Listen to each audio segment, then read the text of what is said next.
Mabungahong kahaponon mga igsoon. Di ana po tayo gamayng pagdasig sa matag usa ka nato ning taknaas kahaponon, no? Kumusta mo day igsoon? Ako kanunay nag-ampo ninyo. Nga naamos mayong kahimtang, mayong panglawas. Gitagbo sa Ginoo yung panginahanglan, puno sa grasya ug kaluoy sa Ginoo. Labaw sa tanan duol mo sa Ginoo. Amen. So, I have a short encouragement sa matag usa ka nato nining kapunon. Na ako'y basahon nga usa ka verse niya ato ni siyang pamalandungan igsoon mubo ra ni. Okay? Ari ni siya makita sa sinulat ni Haring David. Okay? Sa Salmo 145:8. Nagingon diri mga igsoon si Haring David. Okay? Mahigugmaon ug maluluyon ang Ginoo. Dili daling masuko ug puno sa gugmang walay paglubad. Again, Salmo 145:8. Mahigugmaon ug maluluyon ang Ginoo. Dili daling masuko ug puno sa gugmang walay paglubad. Ang Dios magapanalangin siyang balaang pulong nining kaponon igsoon. Girimahin ta sa kadako nga gugma sa Ginoo. Girimahin ta sa iyang pagkamaluluyon, sa iyang gugmang way paglubad nga bisag grabe pa ta ka makasala usahay natay himuon igsoon nga kabalutan nga tinuyuan nato. Pero sa diyang muduol ta sa Ginoo, iya gyapon tang dawaton, iya gyapon tang pasayloon. Walay higayon nga iya tang i-reject, iya tang talikdan. But the moment we come to Him, muduol ta niya kay mangay pasaylo, bisag unsa kadako sa tong sala, iya gyapon tang dawaton. Grabe ang kaluoy sa Ginoo igsoon. Apan atulan ning timan-an igsoon. Yes, tinuod ang Ginoo maluluyon, ang Ginoo puno sa gugma. Because according to His word in 1 John 4:8, He is the God of love. Okay? So, Diyos siya sa gugma. So, ang gugma diha nagikan niya. Amen? So, tungod kay Diyos siya sa gugma, puno siya sa gugma. Ang kaluoy, maapil naman God. Once nahigugma ka, maluluyon po ka. Now, makita siya mga taong daotan, maglabig ng iyang gugma, igsoon, walay dako kay nga sala, nga makatupong sa kadako siyang gugma. Pero igsoon, maulang ni dapat ng timanan.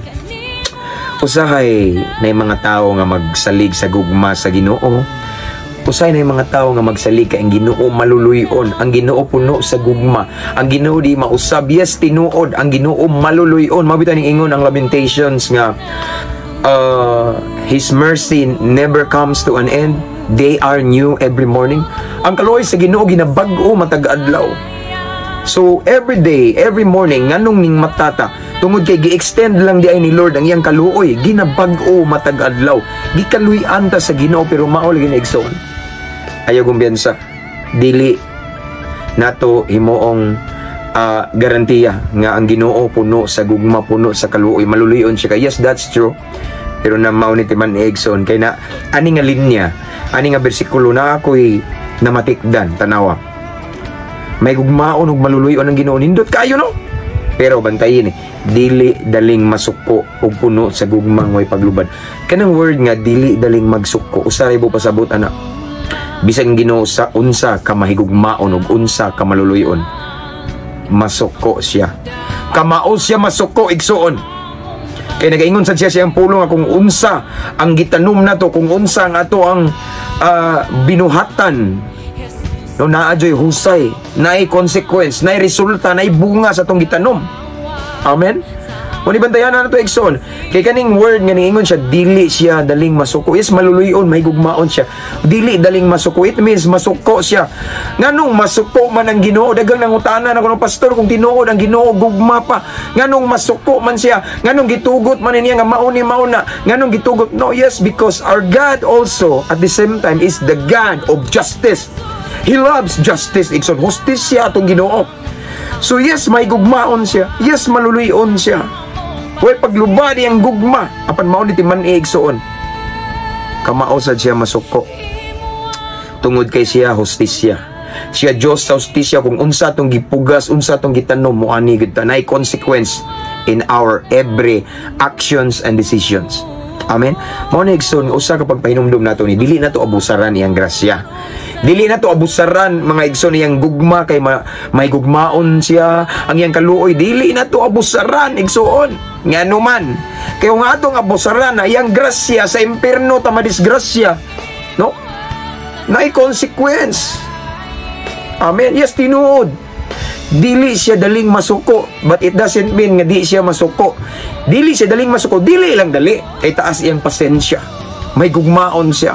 Maluluyon siya, igsoon. Parehan ako. Example lang ako kagalingon. Sa akong kinabuhi, igsoon, sa more than 16 years na ako in drug addiction. Dili lang diha, no? Siya shabu, apil lang sigarilyo, inom, babay, rugby, bulkasil, marijuana, sirap. Basta daghan kayong mga di maayo, igsoon, no? So, bisan usahay, igsoon, ang mga offerings, simbahan, kaya akong papa, alagad man sa Ginoo akong kawato, naroon ipalit og shabu. But, night time, igsoon nga, ako naman yung gi-share sa akong testimony, night time nga magsulo ko, magsuyo ko, magdabdab ko. Diba, kita mga drug dependent, ato man ang pick-on ang sinaw. Diba, niya atong ihangad sa langit kung naabay buslot. Kay kung buslot na, mas sunog na siya dayon. Diba? So, abi nyo maigsoon, inig-isa na ko sa aluminum foil, ang sandayong akong hagdon og suyop ang Ginoo. Lord, manuyop ta. Kung tinuod man jud nga naay Ginoo, manuyop ta Ginoo. Akong bugal-bugalan, pero akong nabati, igsoon nakita ang grabing gugmaw kaluoy sa Ginoo. Yes, tinuod ang ingon ni David nga ang Ginoo puno sa gugma, puno sa kaluoy siya, igsoon. Pero ako lang giabusaran. Sa ding akong giabusaran, igsoon, no, mao to nga wa ko kaikyas sa hustisya sa Ginoo. Mao tong day time, igsoon, sa akong kinabuhi nga katong akong gi-share ninyo nga na matigdan ko sa akong mama, matigdan ko nila diri nga mag-istorya kung ako na lang usa nga walay tao sa palibot, ako ra nag-istorya, kahoy man akong kastorya, akong anino matinga ko mo kung mag-alingasa ko kay di ko komportables kung kinabuhi, nigtan-aw na ko sa akong naong usay, murag naay mga ugat-ugat, murag wa ko kay bawo, akong kabuhi daw ni saka nas utok, no? So mao toy consequence, igsoon niya, maupod toy turning point nako. Kay mahadlok man ko dalhon nila rehab, napugos kog duol sa Ginoo ug wa ko mag-expect nga may ngani ko karon na bag-o, no? So nganong naa may nahitabo na ko ingato, ingon ko sa akong kagalingon, di man ko mabuang kay sakto ko og gatas, sige ko ginom gatas buntag gabi, nagsige kog Centrum vitamins, sakto kog kaon kay kanang addict na kayo, igsoon, paminaw mo. Kabalo ang mga drug dependent ani, once addict na kakaayo. Once imo lang gihimong normal na taas na kay imong dosage, mukaon kag normal sa dili ka matamaan na. Sakto kog kaon, pero nganong na ingani man ko nganong natandog man, ano nanghagis pa ko sa eskwelahan mo kay di na ako kasabot sa leksyon, igsoon. So, na-realize na ko sa karon nga nahimo na kong alagad sa Ginoo nga mao na to ang consequence. Kay bisan ang Ginoo puno sa gugma, puno siya sa kaluoy. Dios pod siya sa hustisya. Ug muani gid ta sa atong gipugas, labi na kanang kahibalo na tas kamatuoran. Kay balo na ta nga dili maayo apan atong gituyuan, igsoon. So, mao na nga naay consequence, igsoon. Nasinati na ko na. Pero mao lagi ang ending na padreo sa tumoy. Dili daling masuko og puno sa gugmang way paglubad. Ang pinakalas gugmang way paglubad. Taliwala sa nahitabo na ko nga si Lord nasuko na ko iya kong gitagaag resulta sa akong mga binuhatan, but still sa diyang ning surrender ko niya. Mingduol ko sa Ginoo, igsoon, gidawat gyapon ko niya. O iya kong gitagaag bag-ong kinabuhi pareha ani. Gipahigawas ko niya sa makadaot nga bisyo. Primarily kana jung illegal nga droga kay mao jud na diha ko adik kay ko ana, igsoon, no? Mao na mga igsoon nga naglabi ang gugma, pero mao lang ni timan ayaw lang pud abusare. Kay lahi ra ba ni igsoon? Lahi ning kabalo na tas kamatuoran, di ba? Ako na ning gibalik-balik ninyo. Nay usa ka sambingay nga si Lord gi-share, si Jesus ingon siya, ang ulipon nga kabalo na ang ulipon nga wala kay balo sa ipabuhat sa galon, pero iya ning gibuhat bunalan siya. Apan ang ulipon nga kay balo na sa angay ipabuhat sa galon, pero wa niya gituman, igsoon, mas dako-dako ang bunal niya. In other words, mga igsoon, lahi ang consequence kung kay balo na tas kamatuoran pero atong gituyuan. Again, yes, tinuod, igsoon, ang Dios gugma, puno sa kaluoy, pero timan Diyos po siya sa hustisya. Ayaw pailad sa yawa, ang yawa ingon, okay na lagi na si pastor, si sister, imong mentor na dili na mo sabot nimo. Ang ubang mga Kristiyanon muhukom nimo, dili na mo sabot, pero si Lord kasabot gugma siya. Ayaw jud padaan na, igsoon. Timan nga hustisya po siya.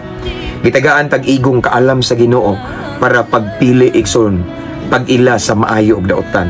Again, yes, si Lord puno sa gugma, grabe ang iyang kaluoy, pero masuko siya. Dili lang hinon siya daling masuko, pero mao ni timan masuko siya. Mao nang dili na to pasukon ang Ginoo, kay once masuko siya basin dili ta kahandol sa consequence. Og kanusaman masuko ang Ginoo, masuko siya kung nagpatuyang ratag buhat og sala, nagpatuyang ratag himog daotan sa kabalon tas kamatuoran, masuko gid siya. Ikaw kuno ginikanan, imo nang gitagag instruction imong anak nga anak ayaw ni buhata, but still iyang gibuhat. Diba masuko pug ka? Ingana sad si Lord igsoon.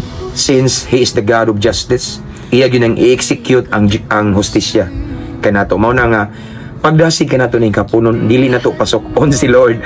Dili ta magsalig nga siya puno sa gugma, puno sa grasya, puno sa kaluoy, kundi atong hinumduman nga atong Dios puno sa hustisya, or atong Dios sa hustisya. Ug kung unsa atong desisyon atong gibuhat, mga gibuhat nga wa nalipay ang Ginoo, muani gid ta sa unahan, nay consequence sa atong every actions and decisions. Amen. Usa ka gamayng pagpahinumdom kanato nining mabungahon nga kapunon. Keep safe everyone. Ampo amping abanti ta kanunay. To God be all the glory. God bless.